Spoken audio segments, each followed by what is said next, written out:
What's up mga pards? Sabado na naman, laba-laba day! Pero bago ang lahat, ito nga pala si Pards TV na lagi nagpapaalalang piliin lagi ang magpakabuti. Kapon pa pala naisip ko na maglaba. Kaso, naisip ko na matulog na muna ako bago maglaba. Pero, maglaba na lang kaya ako bago matulog. Sa madaling salita, nilagyan ko na ng tubig yung washing machine. At nilagyan ko na ng 2 sachet ng powder. Isang basket lang pala yung lalaban ko na damit. Pinahikot ko ng 2 beses ang washing machine para sa aking damit. Siguro mga 30 minutes ko hinintay bago matapos umikot ng 2 beses ang aking nilalabahan. Punto nga itong iniisip ko na maglalaba habang nagluluto. Pero sabi ko wag na lang. Tapos kung palipitin lahat ng aking mga damit, labas ko para ito ay aking mabanlawan. Sayang lang nga, walang pera na laman ngayon yung mga bulsa ko. Kasi nung naglaba ako, sa loob ng aking bulsa, ang yung parts ay umaasa na may 1,000 ulit sa bulsa ko. Sa mutong ito is napuno na yung aking batya at mag-i-start na ako na magbanlaw. Binilisan ko na lang dyan mga parts. Sinasabi na 1, 2, 3. Sabi ng matatanda na kuskus palipit. Magkawapugi-pugi pa rin maglalaba lang naman Ito, babanlawin ko muna yung basket mga parts. Nahin mo yung damit para mas maganda. Ito mga parts, parang feeling ko ang galing-galing ko talaga maglaba. Sa kaalaman ninyo, mga 5 years old ako nung nag-start ako maglaba ng sarili kong damit. Nasanay na din kami na kami lang yung naglilinis sa akin damit. Parts, nakita niyo ba yun? Butas pa lang sa lawal ko. Likod. Pero lang kami magkakapatid.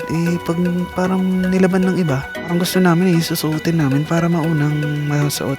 Ayun, para lang malaban ulit na nagtatrabaho ang mga parts. Mas gusto ko pa rin ako yung maglalabas sa akin damit. Isip ko na mas komportable akong suotin.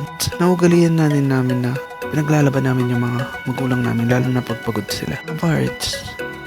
Ano ba yun? Yung paglaban niyo yung mga magulang nyo. Ito parts, ang init-init na sa labas. Alas 11 na to. Natapos ako magbanlaw. Sa ugali ko pala birds. Sa ugali ang gumamit ng detergent powder. Pavcon pala yun. Buti na lang parts, hindi ko sinabing dishwashing liquid. Kung hindi na yung powder ko. Stevie trending. Ang pinaglalabas sa damit, sing liquid. Kahit nakikita niya na pabula-bula yung tubig. Siyempre 1, 2, 3 nga ito. Ko na lang sa tubig.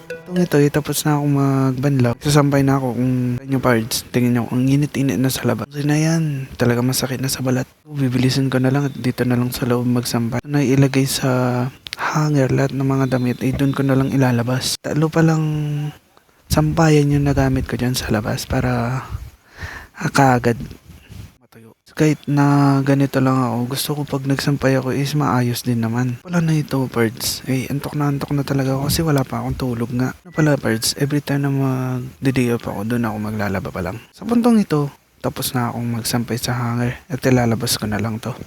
Salamat, matatapos na ako.